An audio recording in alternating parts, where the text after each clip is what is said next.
are joined today by the amazing Sindi-Leigh McBride, who will be taking us through today's session. And we will be thinking with and reflecting on aspects of her research, thinking obviously also with the work of Denise Ferreira de Silva. So I will begin by giving a short elaboration of Sindi-Leigh's biography, and then touch on the lengthy and quite extensive statement concerning what she will be talking about today. And then I will hand it over to you, Sindi-Leigh, and she will be presenting for about 45 minutes or so, and then we'll have a question and answer session afterwards. So I begin. Sindi-Leigh McBride is a researcher and writer from Johannesburg.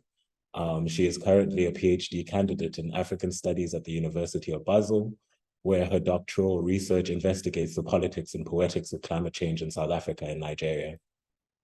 She holds master's degrees in international relations from the University of Witwatersrand and political communication from the University of Cape Town.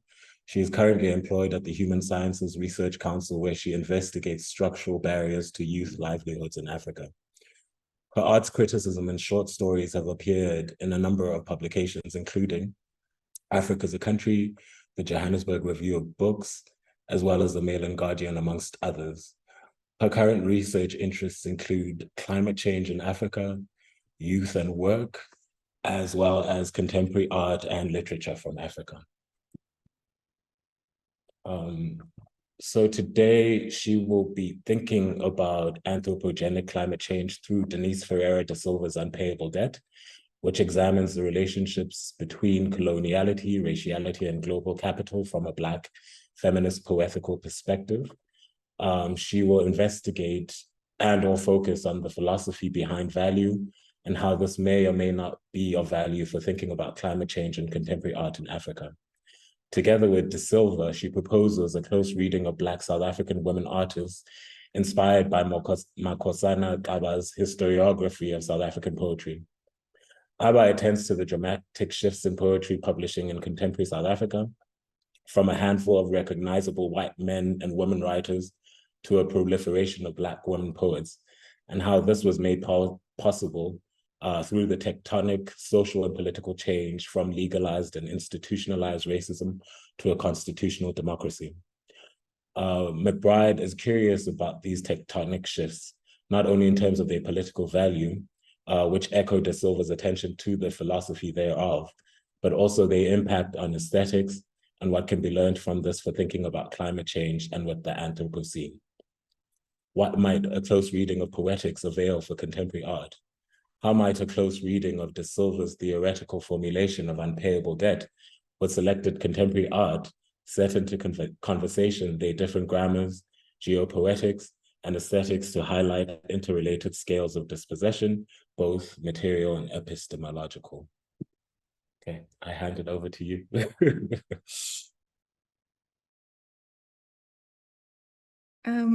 Thank you so much, Sinitemba, and thank you everybody for coming. I was really delighted when Sinitemba invited me to participate in this talk series and to think together about Denise Ferreira de Silva's work. I had just started reading this book, Unpayable Debt. Actually, let me start my little presentation. And great, cool. So I just started reading this book, and I was really looking forward to thinking together about it. I, of course, oversold on the abstract, and it sounds a lot fancier than this talk is going to be. But the book, Unpayable Debt, is quite dense. So I'm very grateful to have this opportunity to be in conversation with Sinitemba, who's also read her work quite closely. But I mean, for me, this is a good opportunity to start thinking about some future writing plans and try to connect what I've been reading with what I plan to be writing. So just for a very quick background for those who don't know the details of my PhD project, I look at contemporary art and literature as sources of climate change knowledge in South Africa and in Nigeria. So the format of the thesis is cumulative, which means I've published a set of articles instead of a monograph. And my focus during this fellowship at Creative Knowledge Resources project at Michaelis at the University of Cape Town has been to think about how to expand on some of my PhD work to develop it into a book project. So the basis of this talk today is a new paper that I will include in the PhD, but that I'm also kind of treating as like a testing space for some ideas for the book project. So that's why I'm going to deviate from that very fancy abstract and instead talk about how reading these two books together have helped me to start thinking towards a kind of analytical framework for the book project. I'm very happy that my fellow Bulumko is here because at the last talk, she really emphasized the value of co-thinking. And so my hope is that in like sharing my quite new thoughts today, it could hopefully generate some opportunities for co-thinking. So I welcome all of the suggestions, whether it's on readings or on artists. And I look forward to hearing what everyone thinks about this. Okay, so the book project. There's already quite a lot of literature on art and climate change in the social sciences, in the humanities, and in art history, looking at how art can help us think with the climate crisis.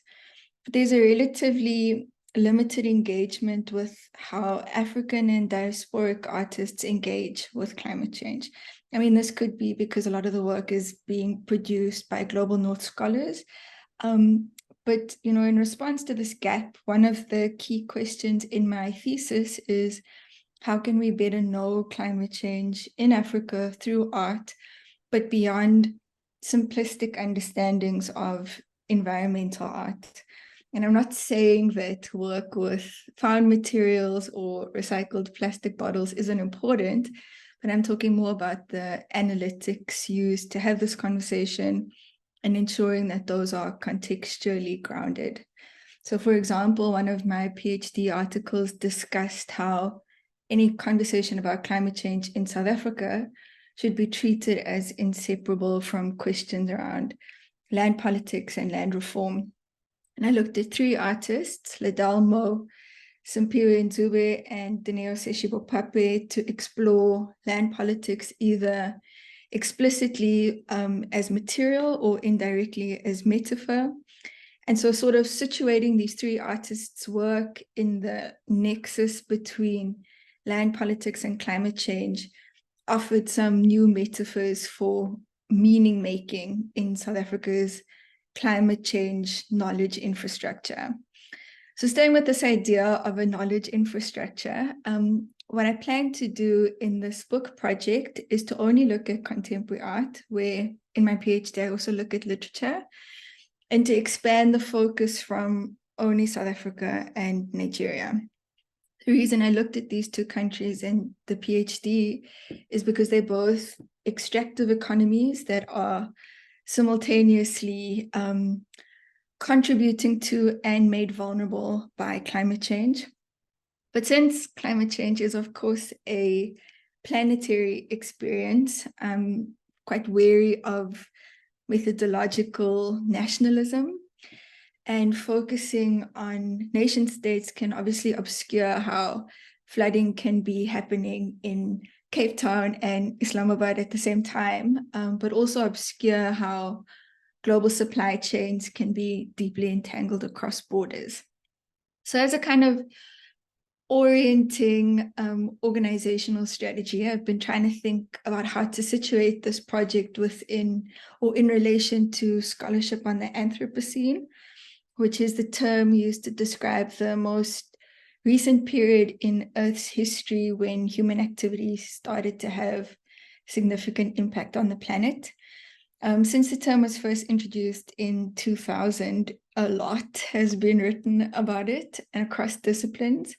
For example, I've benefited from historian Gabrielle Hecht's work on what she calls the inside-out Earth, especially her idea of interscalar vehicles. So one of my PhD papers discusses a selection of artists in Nigeria and how their works act as interscalar vehicles that connect stories and scales usually kept apart, and how traveling with those works allows for navigation between different strata of knowledge about global presences in local threats. But it's also been really helpful for me to turn to poetry to think about the implications of the Anthropocene. According to William Rookett, a poem is the verbal equivalent of fossil fuel. And like hydrocarbons, poems are stored energy, except that they have a renewable source in language and imagination. And so, you know, in that introduction that Sindi-Leigh shared, this idea of looking at how Black women's poetry in South Africa sort of speaks to these tectonic shifts in social change, in political change, but also in environmental change, I think is a very fruitful beginning place for me. And so, you know, with that in mind, I started reading these two books together, Unpayable Date, and then Mine is by Uhuru Portia Pafalala. And reading the two together is quite mind-blowing. So what I'm going to do is give like an overview of each book and then explain how they're helping me construct an analytical approach. And then sort of by way of conclusion, share some of the artists I've been looking at and thinking about, writing about, you know, within this scaffold of thought. So I'll start with Unpayable Date, which is inspired by Octavia E. Butler's 1979 sci-fi novel, Kindred. Kindred tells the story of Dana, a young Black woman who is suddenly and inexplicably transported from her home in 1970s California to the pre-Civil War South. As Dana time travels between a world in which she's free and one in which she's part of her own complicated family history on a plantation, she becomes entangled in the lives of Rufus, a white slave owner and one of her own ancestors, and the many people who are enslaved by him. In Dana's final journey across space-time, her arm gets stuck in the wall. And this is the arm that she tried to hit him with when he was trying to attack her. Specifically, he was trying to rape her. So what happens in the book is Ferreira de Silva uses this image of the arm stuck in the wall, which is basically the proof of Dana's time travel, to construct what she refers to as the wounded captive body in the scene of subjugation. And throughout the book, this construct is used to examine relationships between coloniality, raciality, and global perspective from what she calls a Black feminist poetical perspective. Black feminist poetical perspective can be broken up into the political, the ethical, the practical, and the poetical. So there's obviously a lot going on there. It's quite a mouthful. But just to say, like, as this kind of overview of what the book is about, I think this framework that she constructs, the wounded captive body in the scene of subjugation, quite an interesting starting point for analysis. And I'll explain why. So first, it borrows from and repurposes Hortense Spiller's theorization of flesh, which exposes how colonial slavery turned Africans into cargo, but that bled. identifying the difference between the body and the flesh as a kind of indicator of difference between being liberated and being captive. So, I mean, in a lot of Black feminist theory, this is quite a familiar, like, jumping off point. But what happens in Unpayable Debt that's really interesting is how Ferreira de Silva repurposes this concept, like, super casually in a footnote, actually. She writes, I probably read flesh as an ethical device and take off with it into a speculative exercise. So this speculative exercise is really cool. It's actually brilliant because what it does is it asks, through her investigations, what if we had a more complex description of existence, one in which, addition to the historical and the organic, also attended to its cosmic moments. And here, cosmic refers to, like, quantic measurements of energy. So the stuff that our labor, our resources, all of these things that have traveled like billions of years since slavery and have continued and will continue to travel throughout the Anthropocene and what comes next.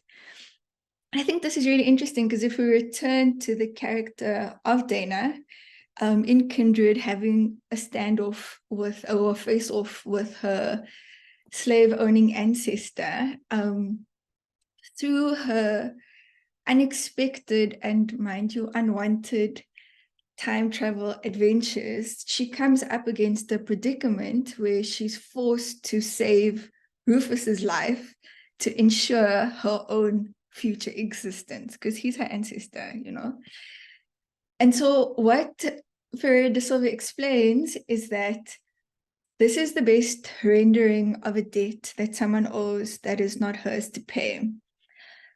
Not hers because it was not her decision that led to her having to pay this debt, to being a descendant of a slave owner, to time traveling to save his life, to getting her arm stuck in the wall when she's moving between the 70s and the plantation times. But this is an unpayable debt because paying that debt is a condition for her continued existence.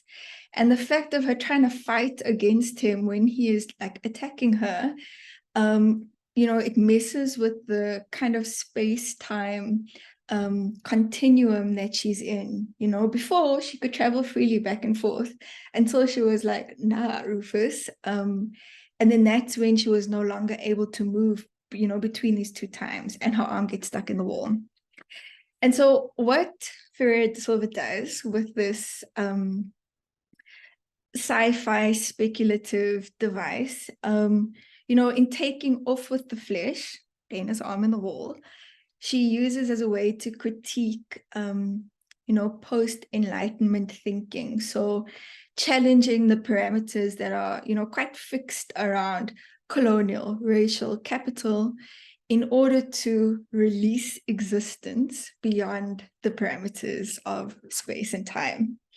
It's quite spacey, but I think what's cool is that it allows for this construct of the wounded captive body in the scene of subjugation to specifically foreground an ethical imperative to address the unique burdens that are placed by people at the nexus of total violence.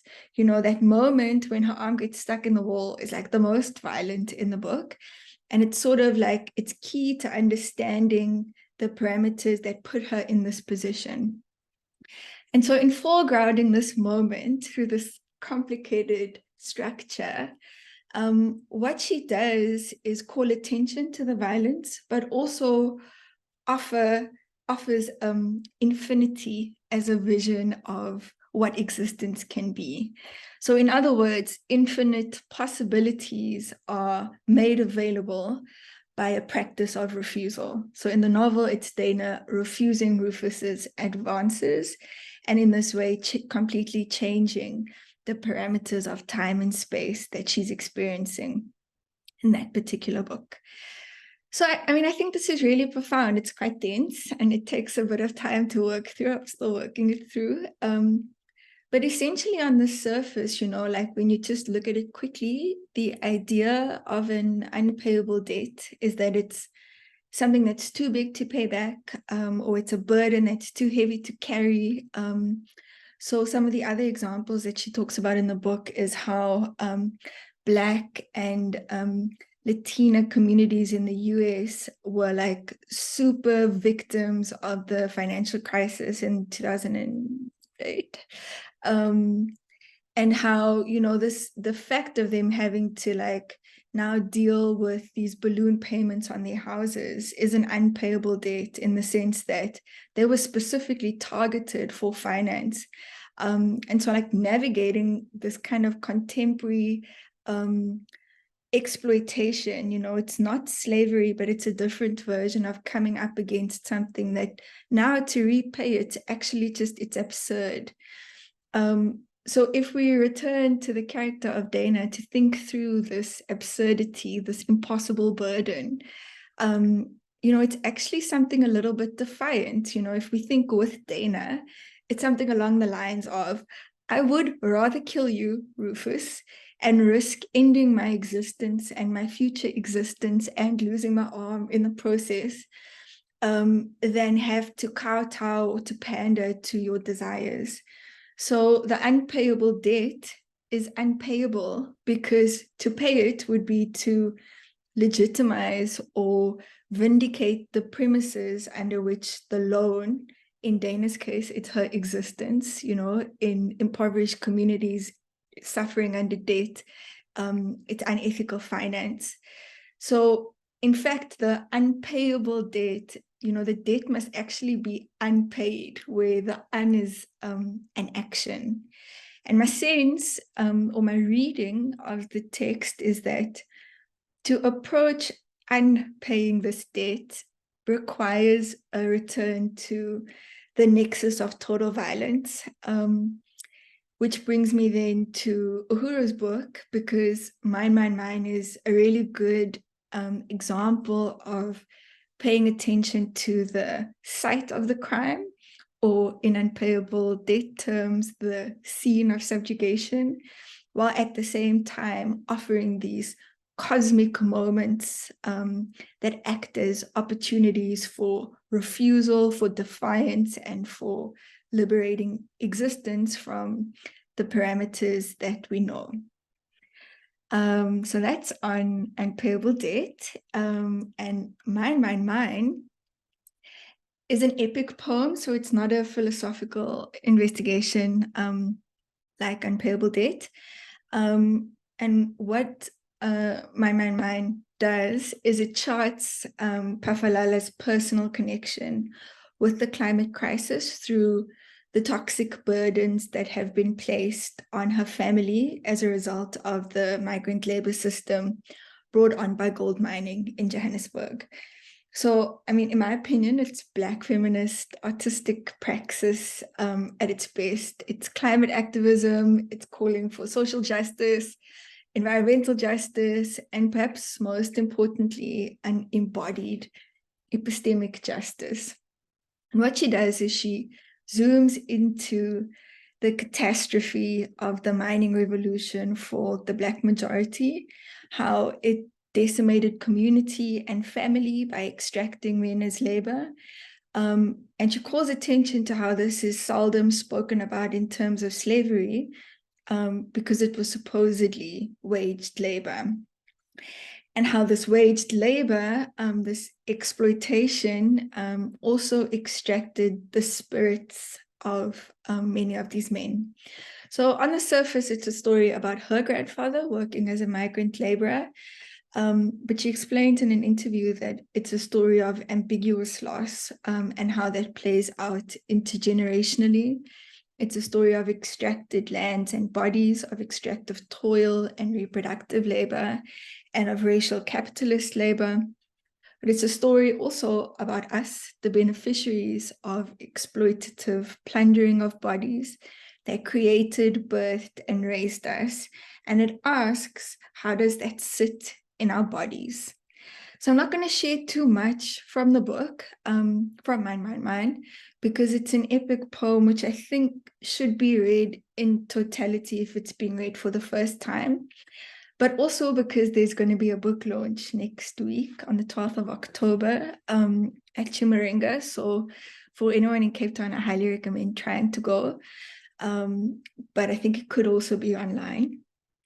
So instead, I thought I could share, some kind of uncanny connections between the books. So to begin, there's a direct connection to unpayable debt in the front matter of the book, which begins in 2018, a historic class action lawsuit against the mining industry in South Africa was settled in favor of the miners. Footnote, the miners are dead. Bringing legality into matters of the state versus property reproduces colonial violence. How about land? What about white capital? What about black overlords? Some are still buried under mine shafts. An unpayable debt, no favor. An incalculable catastrophe explored in 6 movements. So we can sort of think about this introduction. It's not an introduction, it's kind of like before the preface. Sort of acts as a trailer for the issues that the book looks at. And I've really been quite haunted by that reference to an unpayable debt because it reverberates throughout Mine. And to try and like unpack it, decipher it, I've been aided by Pafalala describing her approach in writing this book as using geopoetics to address geopolitics. This does a few things. First, it creates some distance between the more commonly known ecopoetics, and it allows her to zoom into the fact that the making of ecological catastrophe through extraction historically has been inextricably tied to the making of race and gender through extractive violence. And it also allows for her to speak from the body as tied to land. So to speak from and towards, in her words, the cosmologies of being, knowing, doing, and relating with each other and the living world. So through this approach, what she does is she addresses the impacts of gold mining on the individual body, the family, the state, the planet. But it's not all doom and gloom. And even though Mine is essentially cataloging the toxicity of mining and its devastating reach, key to the book is the question of resistance, which comes through as the unpaying of this debt by, and now I quote, evacuating mines that produce the Black condition, a matter of unmaking, unpatterning, and rewiring our minds and spirits, a deliberate and intentional, radical, persistent choice to resist the toxicity of our inherited disorder. So without giving any more spoilers, I read this as, it's through her recognition that there is no popular discourse that deals directly with the Black catastrophe caused by mining on bodies, on mines, on lands, that the book offers, again, I quote, repertoires of repair that hold potential to return dignity to the living and the living dead. And the living dead here is kind of like in reference to the half existence that many people affected by the migrant labor system continue to experience. So if we return to Ferreira da Silva's formulation of the wounded captive body in the scene of subjugation, we can approach through Pafalala's work the mine as the nexus of total violence. And as an interpretive method, this kind of focus on a site or sight reading approaches setting as much more than mere backdrop for the human drama that takes place in a literary text, and instead treats the site as an assemblage of human and non-humans that give rise to constellations of cultural artifacts. So for my interests in contemporary art, the Anthropocene, and climate change, this raises a few generative questions. So the first is, like, what is the analytical potential of thinking about geopoetics in relation to art? And the short answer, I would say, is that if geography is earth writing, then geopoetics can be considered as earth making. Kenneth White, who has been credited with first using the term geopoetics, proposes that when you're working with geopoetics, what we're concerned with is a new world sensation.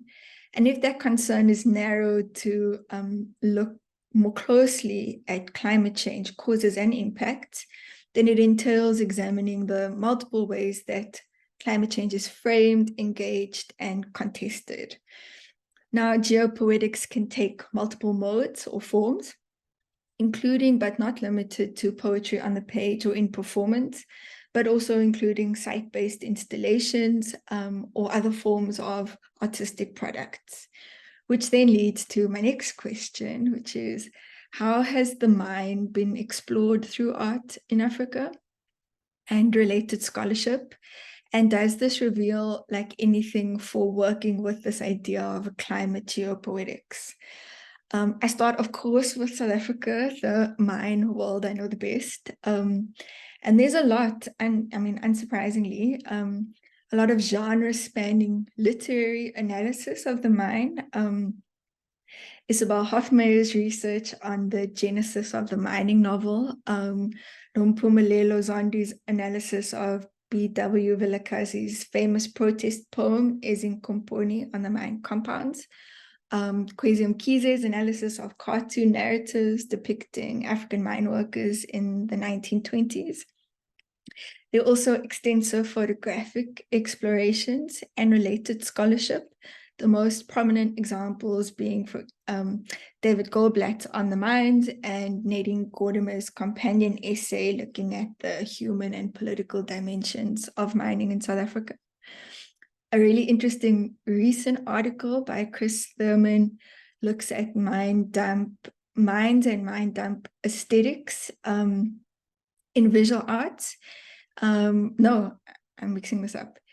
Looks at mine dump aesthetics in contemporary fiction and how this has changed since the Marikana massacre. And he suggests that there's been a renewed engagement with mines and mine dumps in visual arts that is not reflected in contemporary fiction. The argument he makes is that mining has been like a big feature of literature, like historically during apartheid and like soon after, but there's almost been like a rupture since Marikana. And so in fiction, it's almost as if as the mines fade into the air, they're receding from fiction. But he makes the claim that there's renewed engagement in the visual arts, which is exactly the kind of thing that brings out the Nancy Drew in me. And he's right, you know, there are loads of artists that are doing incredible, like really interesting work related to mines. But it seems as if the critical scholarship about that is not, it's not moving at the same pace.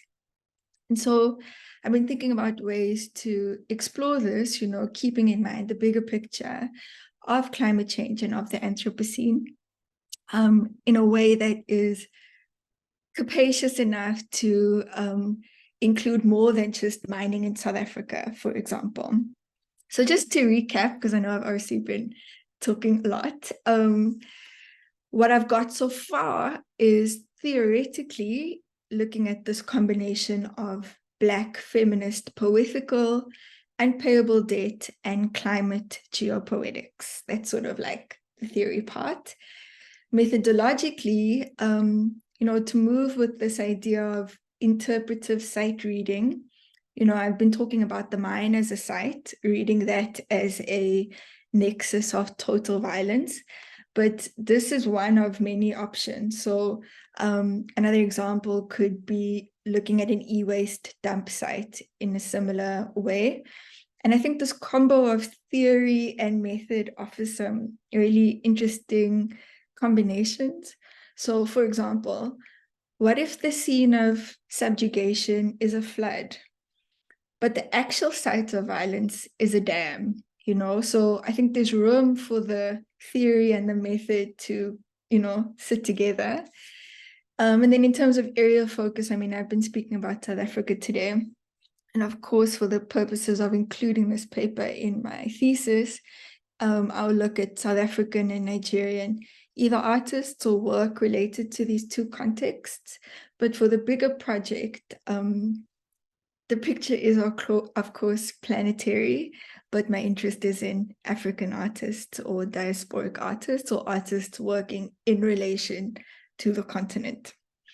So very briefly, a snapshot of some works that I think could be interesting to analyze along these lines. An obvious choice is Otobang Nkanga, who has a lifelong interest in mining and the resultant scarification of the earth. In fact, when I first started reading Unpayable Debt, this continued visual of Dana's arm stuck in the wall immediately brought to mind Nkanga's motif of distended limbs, which is a constant throughout her work. But she also has really interesting performance work. For example, one is at a copper mine in Namibia.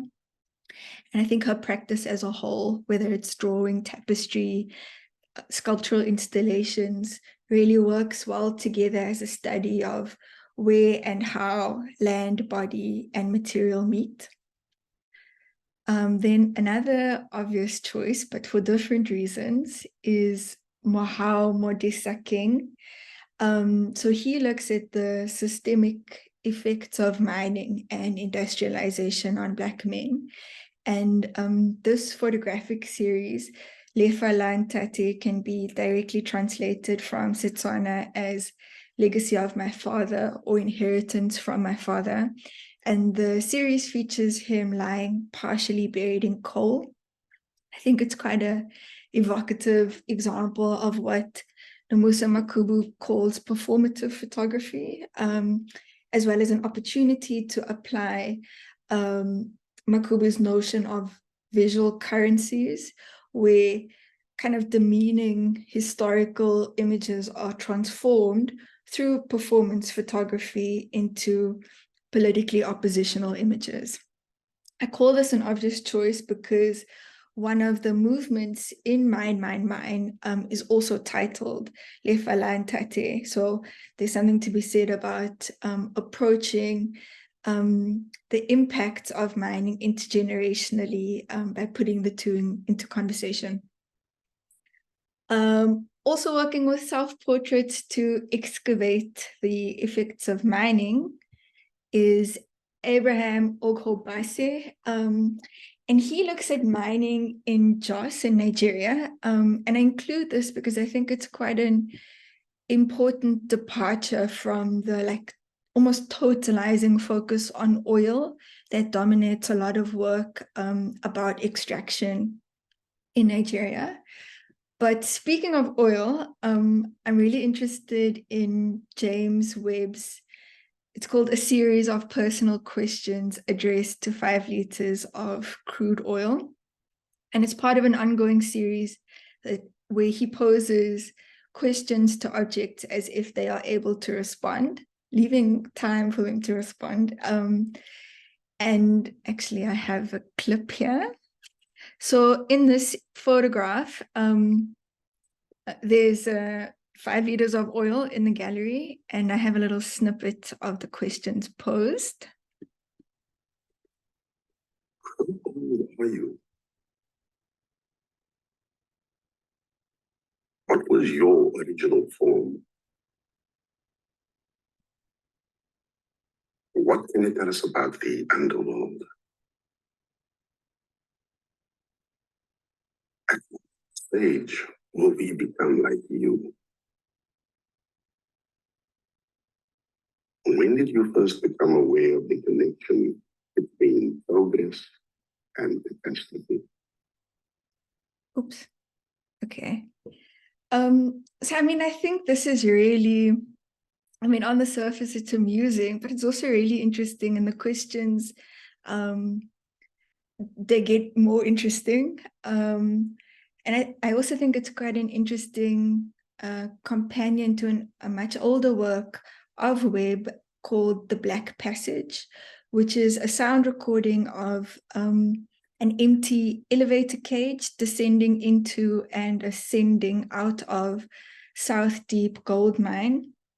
And the sound recording is broadcast from a wall of speakers installed at the end of a narrow black tunnel. So yeah, I think the two together, there's something there.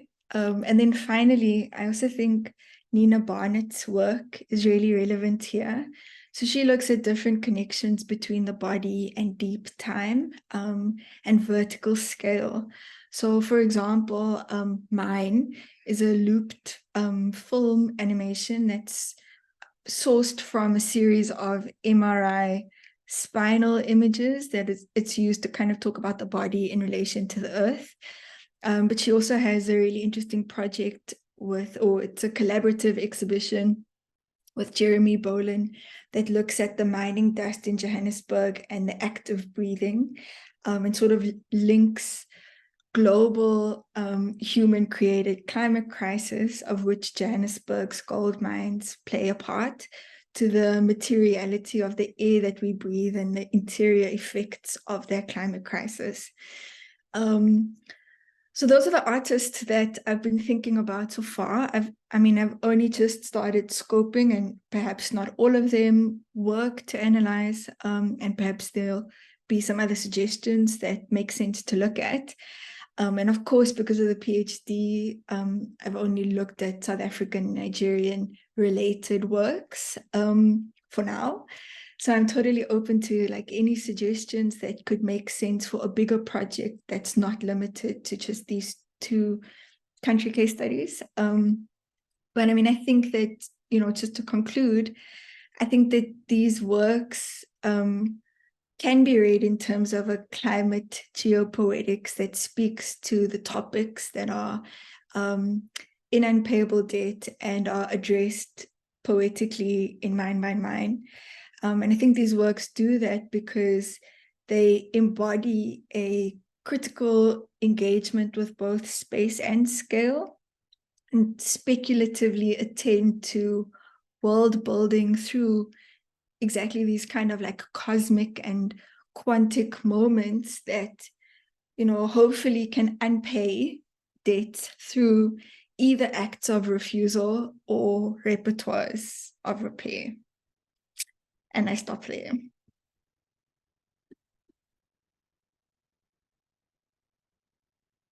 Thank you, Sindi-Leigh.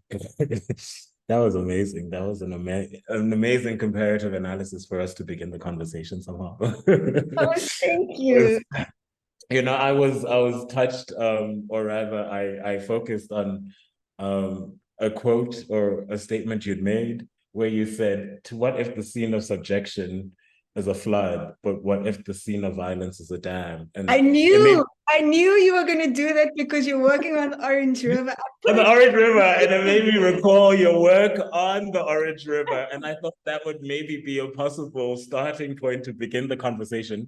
I know I'm like segueing away from what you talked about, but maybe you can elaborate on those aspects of your research, and we could then go back somehow to Unpayable Debt and Uhuru's amazing poetry also.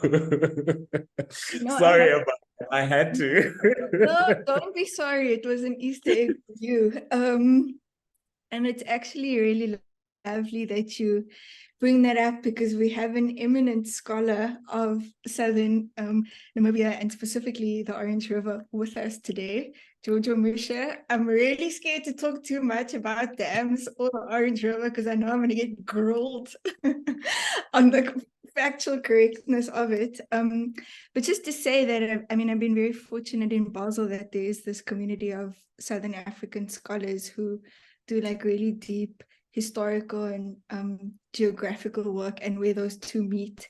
And so quite early on when I came to Basel, Giorgio and another colleague, Lorraine Legenhager, had, among other colleagues, they come to mind first because Giorgio's here, had organized this workshop to kind of look at the lower Orange River, which is quite understudied.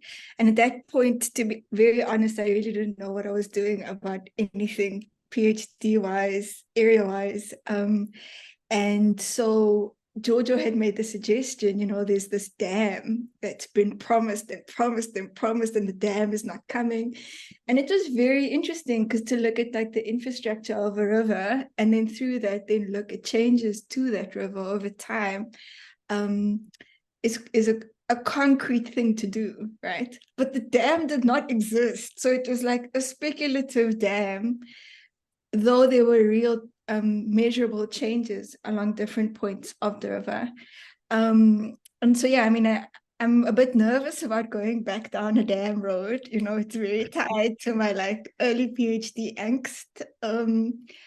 But I do think making this distinction between like where the violence or the scene of like subjugation is not always the scene of the violence, right? So, I mean, I was thinking also in thinking of some examples to suggest for that framework, like if there's a lot of emphasis on like plastic pollution in Nigeria, but where that plastic is and what it means for communities living around it who are maybe inhaling microparticles, that's not actually the violence, it's like who is pushing this continued proliferation of plastic in our world, for example, just thinking off the cuff. Yeah, sorry, it's a sprawling answer. If you want to talk about your work in relation to No, we're not here to talk about my... Okay, I'll go back to Unpayable Debt, and I think maybe I'll touch on aspects of your PhD. So I guess in some sense, Unpayable Debt mimics Kindred's violation of what Denise Ferreira da Silva calls sequentiality, right? And she elaborates on how possibly a Black feminist poetical perspective destabilizes this linear intimation of temporality.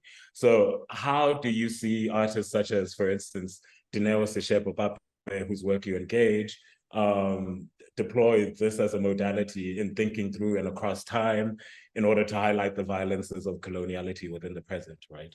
How are you configuring those questions within your PhD project, in some essence? That is a whole other PhD. That question is so good. I don't know if I can answer it, but I can say what I have done. Okay. So, I mean, like specifically with Dineo Seshibo-Pape, in that article, I wrote about how, like she sort of engages questions around like the land as host and being guest to the land as well.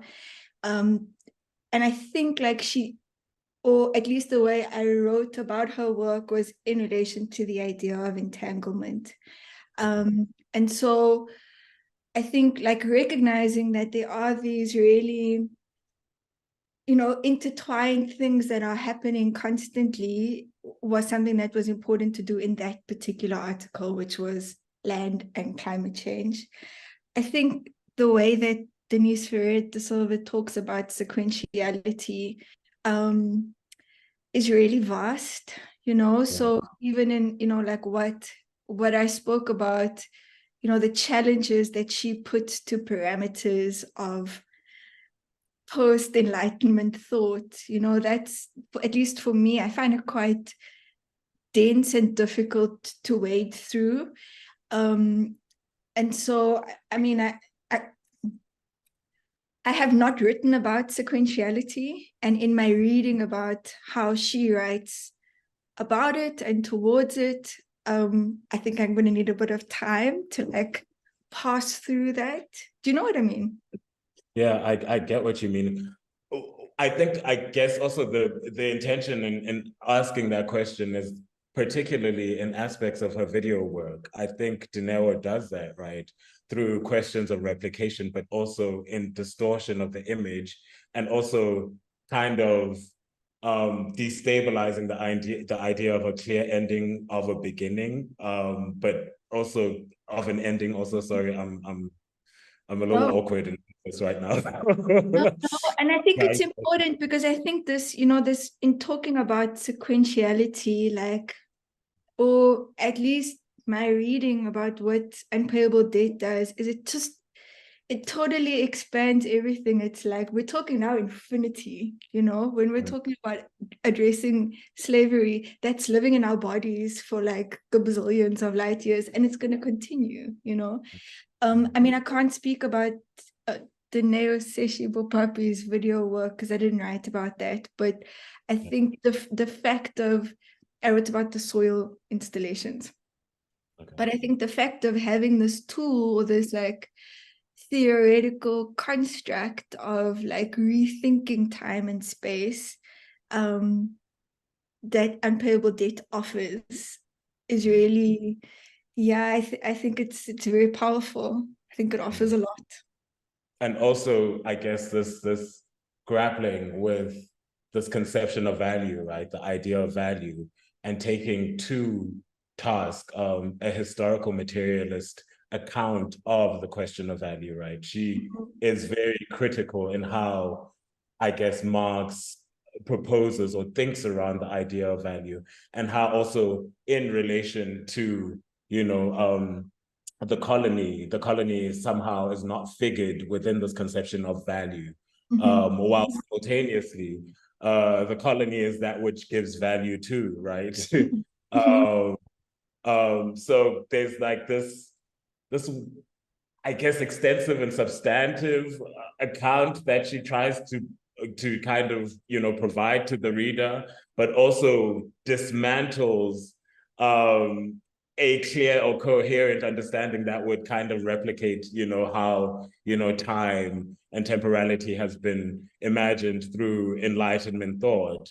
I maybe want to have like go to a quote that she has where she thinks around unpayable debt, where she says unpayable debt recalls expropriation, the mode of extraction of profits characteristics of the modern colony, which is the moment of the juridical economic matrix of capital that performs the appropriation of total value required for capital creation through the deployment of total violence. So I would also maybe want you to elaborate on, reading this book and its sentiment in relation to then, these poetics that Uhuru proposes and is so generous in offering, like how, entangle the entanglement of those two readings, for instance, how did it work for you, or how did you try to make sense of it through the certain poetics that she proposes through mine? I don't know if the question kind of makes sense because I veer off, but I think that this, like, just to like latch onto the juridical is again like the first, or at least for me when reading mine, I'll just go back to this slide that I shared that I was like, this is, I read it as like a kind of trailer for what the book is doing. So this question of bringing legality into matters of the state versus property, I think is something that is really important, So in talking about value, it I think is important to go this construct, and I think it's quite key to what Denise Ferreira de Silva does in her like coming for everybody. She's coming for Marx. She's coming for like everyone. And I think this thing of like not taking for granted that that's also a site of a scene of extreme subjugation, like it's super violent. Like so many people have like manifold experiences of extreme violence from the state. And I'm saying the state because that's what's in front of me now, but I think what she does in this question of the juridical is like bringing a lot more to bear on what we think of as the state. So that then allows for talking about surveillance capitalism, for example. So, I mean, I think that's like kind of, I stop my share here. That's like one point that's interesting. But then I think the other really important thing to think about is, for me, is that Denise Ferreira de Silva is also an artist, and like she works across different modes and methods, and I'm very frank about, I find her writing difficult, but it's also so beautiful, and so this idea of turning to poetics, whether it's the kind of geopoetics that is happening in my mind, or it's an approach to what it means to inquire, I think is something that she does really well, and she does it in collaboration, and she does it like following these own inquiries of her own, but also reading other people's work, like her writing about other artists is out of this world. So I mean, I don't know if this answers the question, but I guess what I'm just trying to say is, in my reading of what she's doing, it's this really powerful combination of very critical scholarship, but also very expansive and a lot of room, like artistic practice, that I think allows for a lot. Doing those two things together well is like so rare, I'm gonna open the floor up because I feel like I'm hogging up the moment to engage your practice and also your research. So I will open up the floor for discussion. Two people. And if not, I can ask another question. Maybe you can ask another question or share a comment so no one feels any pressure. And if there is something more, then that's great. Okay, so when you proposed or thinking around this concept of geopoetics, it kind of had me recall the work of Catherine McKittrick and her thinking around Black women's geographies. I would like for you to like speculate or touch on the ways in which, I guess, Black women's work shifts ground, right? And how also in thinking through like these various registers of, a poetics of reconfiguring the idea of the Anthropocene otherwise, or, thinking, I guess, also through like visual art practices also allows for a more nuanced understanding of like, these questions that we're grappling with, or these concepts that kind of bear upon our bodies in some sense. Yeah. Oh, that's such a nice question, because I'm a very big fan of hers. And what I think is interesting is, I mean, she's a geographer, right? But her work is looking at Black geographies, feminist geographies, and also, exactly as you say, like in some ways, poetics. But in the approach that she takes with this kind of critical eye to all of these different areas, I think, I mentioned this at the start about what I really like about mine is that it's attending to like questions of epistemic justice. And I think what I've really benefited from with Catherine McKittrick's work, aside again that it's so beautiful, is that, it's this constant, eye on what we know and how we know it and what we're doing about that and what the methods used mean for that work, So like, for example, I was totally blown away when I read Dear Science and Other Stories, and this emphasis on, she has a chapter on textual accumulation, and it's just like scraps, and like in these little scraps, it's notes, it's posted, it's fragments of things. She goes, actually, there's a lot of power in going, you can accumulate things. We don't always have to write in this introduction findings, like, and in those practices, then we don't have to be bound by the strictures of academic norms as well. So I think, yeah, I mean, I'm not a geographer, so I can't say like what her approach means for geographical methods. But I think this approach to be relational in the work that she does is something that I, of course, want to also take in, you know? Mm-hmm. We have a question, Bulunko. Hi, Bulunko. Hi, Maloko. Hi guys, how are you? Good, Good, good. How how are are you? you? Good, good. I'm so happy I got to see this talk. Sure, I'm just like soaking it all in and drinking it all up and like getting my head into like the academic space of like thinking, and I guess like ways of rationalizing and conceptualizing. And Cindy, I obviously haven't read what you've been writing or how you're thinking of like the artist's work in relation to the books that you're reading, but I'm also wondering like when when you're reflecting on like the practices of the artist, are you looking at the output and the product of the practice, or are you also looking at the materials they're using, their sourcing, how they're making the works, and then I guess like how they interact socially? Because I'm just thinking about Atobong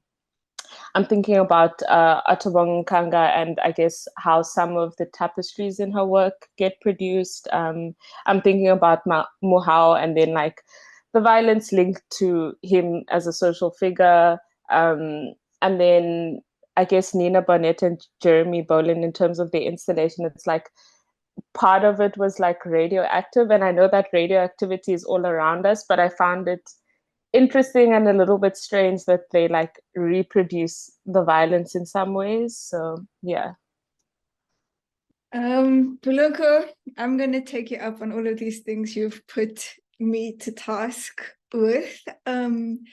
Because just as a disclaimer, these are, like I said, it's very new scoping one. And so I don't know if everything makes sense to look at, but everything you've raised, I think, is really important to not only zoom into output, but to situate it in a bigger discussion, which I have tried to do in previous work. You know, this is just preliminary thinking, co-thinking. But to give you an example of, you know, doing this approach previously or trying to accommodate things previously, Liddell Moe does something quite, for me, difficult to process, but she kind of replicates land grabs and takes earth from different places to make her own concrete.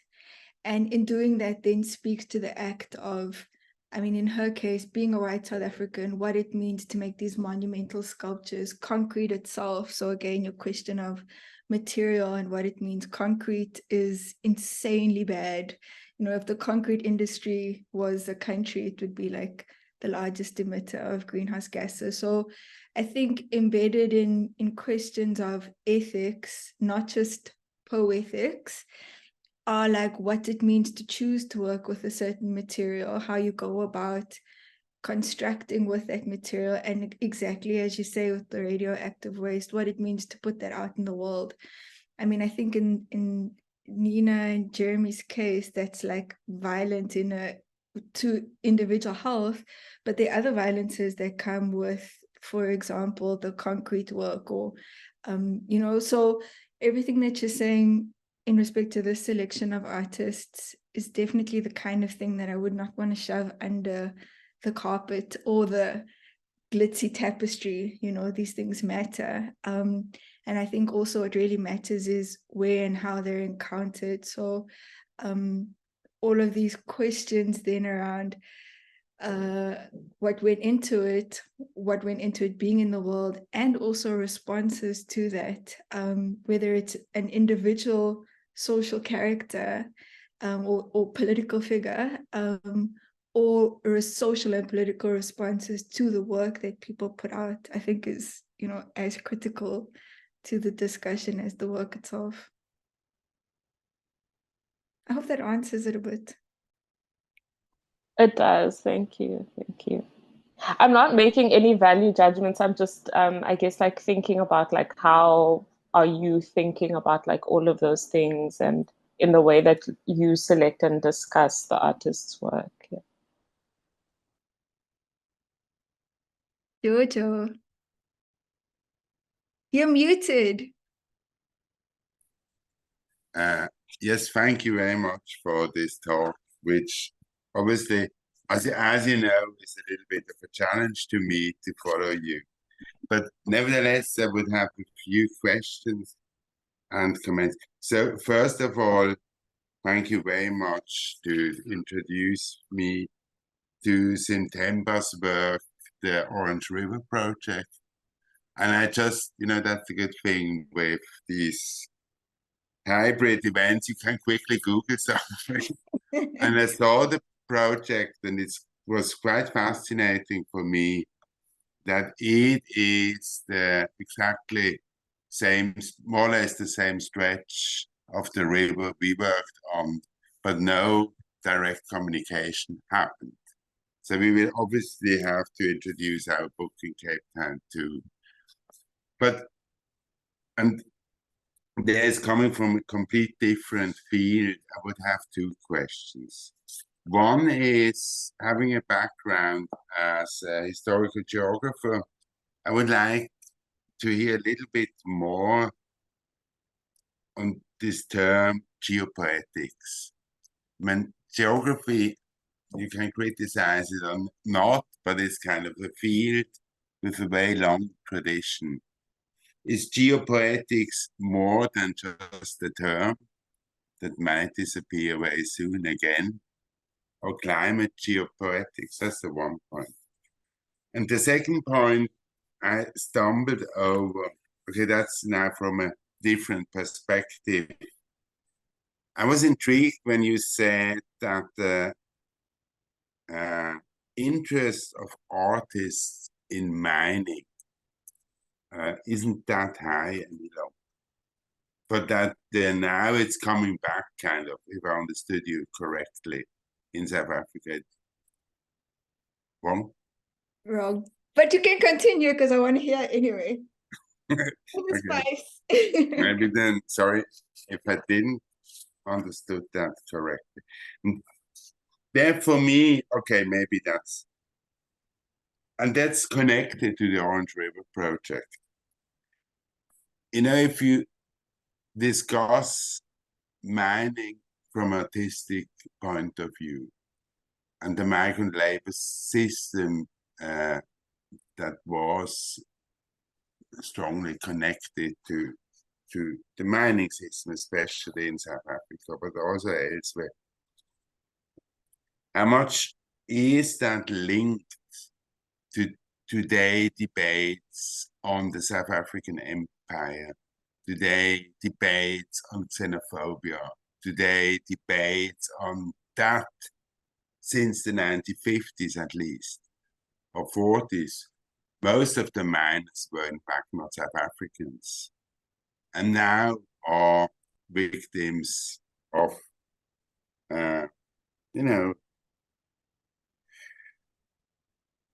let's put it in our way, who are quite challenged in South Africa, or the small miners of today who are challenged.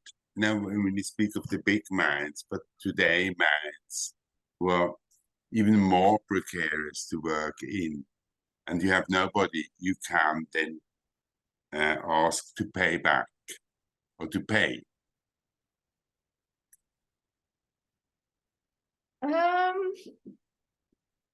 Okay, I try to respond. I said, actually, I mean, it was this article by Chris Thurman, who's a literary scholar, and he says that interest in mining in literature is receding.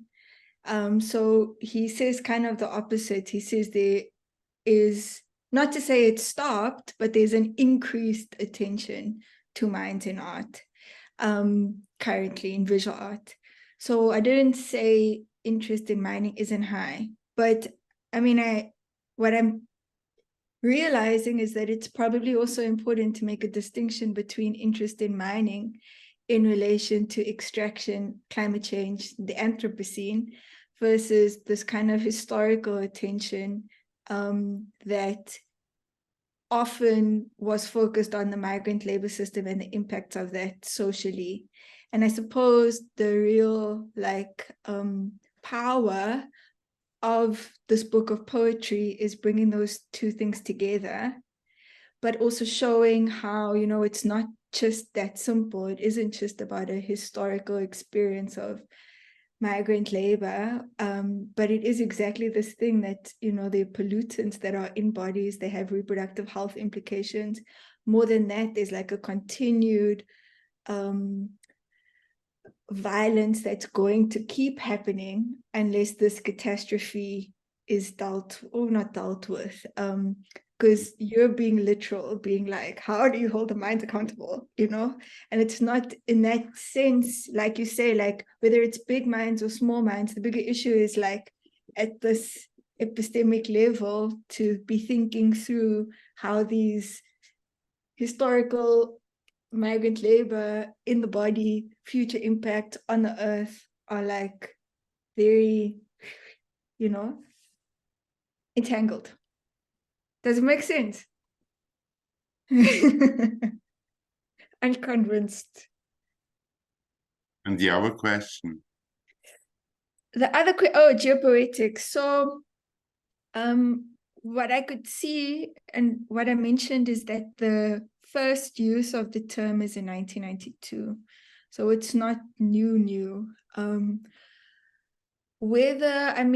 I'm going to be honest, it's not something I have like a lot of work experience with.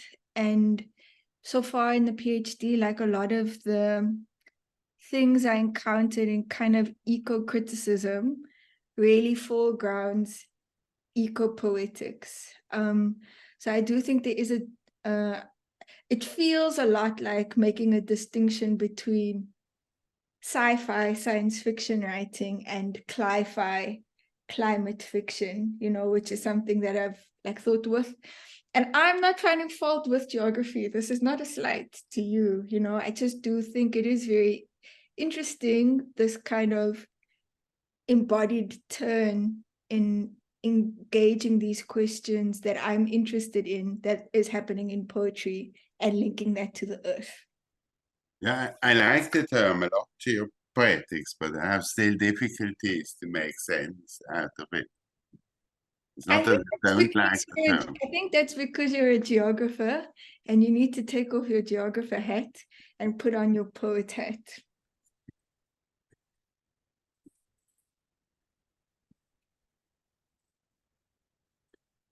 I think one of the artists that you raised, Nina Barnett, kind of tries to think with this entanglement. Well, she right now is preoccupied with the idea of saturation, right? But I think her three previous projects, which were initiated within the context of VIDS, where, the institution itself is also heavily implicated within mining practices and, histories of extractive regimes within the context of South Africa. But I think her three projects, well, one, the film, And So We May Feel Echoes, in collaboration with Jeremy Bowden, kind of touches on that and thinking about dust from the mines of Johannesburg and its circulation globally, but also thinking about how Johannesburg in and of itself is built off this dust, right? How like old buildings utilized, I guess, mine waste to build them, to build these structures. But also then she had the project at the Adler Museum on breathing, which had thought about the implications of I guess, the dust, inhaling the dust also, and its relation to questions of labor, and as well as the project The Weight in the Air I've forgotten, the Origin Center. Can I ask you then, kind of, I don't mean to make you like the to speak for and to her work, but do you have thoughts, or do you like what Bulumko has raised about some of the material being radioactive I had not really thought about that certain violence, right? But now also it has me having to go back and kind of do another reading, taking that into account. It also then brings up the question of methodology and how do we, even though the intention is not to replicate certain forms of violence, inadvertently do so in some of what we, deploy or utilize in order to think about like these questions. I don't know. It's like I'm still. Well, Bulumko has given me I know it's. There's an itch in my, I've got pep now to speak with Nina and ask her, hey, Yeah. not in the sense of like, or not in any kind of combative or like hold accountable, like Bulumko said, pass judgment, but to understand, in the bigger picture of what it means to do this work. How to engage exactly as you say, like what these methodologies do or don't do. So when I initially had seen that exhibition, I didn't necessarily like consider it to be a violence, because I know like we literally have cell phones like next to our beds and that kind of stuff. So we also invite, I guess, radioactivity into our environments in certain ways. But I guess like after listening to the themes that you discussed and thinking about Ferreira's book, I just kind of like then started to think about like the ways in which we produce artworks, and even myself, like in thinking about my practice and kind of like sustainability and the ethics of making and sourcing and all of that. These are things that I'm thinking about that I can't quite get right, but I would like to. And so I'm just wondering like how other people are thinking of them. Well, I'm going to ask and report back just for you. Thank you. I'm wondering if there are any other questions from anyone. I think Dale had their hand up. Hopefully I'm not like putting on the spot and there wasn't one. putting you on the spot. Maybe I was wrong. Okay. I'll just mention that in relation to this question with Bulumko and kind of wrestling with the ethics of probing this kind of discourse in relation to the environment and aesthetic pleasure. There's a text by Francois Vergès called Beyond the Colonial Discourse of Black. And I'm not sure if anyone is familiar with that, but she kind of explores the playwright by the name of Dakota Kramer, who writes about how we may become voyeurs as well, not only in the sense of looking on from an economic and a sort of geographic distance, but also in the sense of this kind of aesthetic pleasure that we might take from the image of environmental degradation. And, of course, we address the actual content as you guys were speaking, as Sindi-Leigh, and of course the critique of this degradation in relation to history and the brutalization of destruction, but also we kind of produce a sensuous engagement with the act itself, and then within the ecosystem of where this kind of aesthetic pleasure oscillates, which is the art industry and the implications of that. And kind of then she poses a bunch of questions in terms of how do we write about this without the risk of losing sight of our capacity to act. So when do we start actioning this aesthetic pleasure in a materially real way? And sort of go about it without looking away as well, because there's also ways in which we can negate that, or it's not my fault, everyone is implicated in some shape or form, but how do we then think about this in a way in which it holds capacity for us to actually do something about it.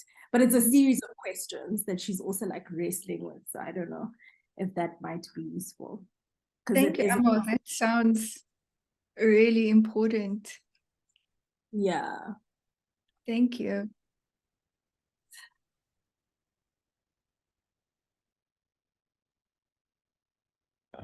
Does anyone else have any questions or a statement? Or I guess just an observation.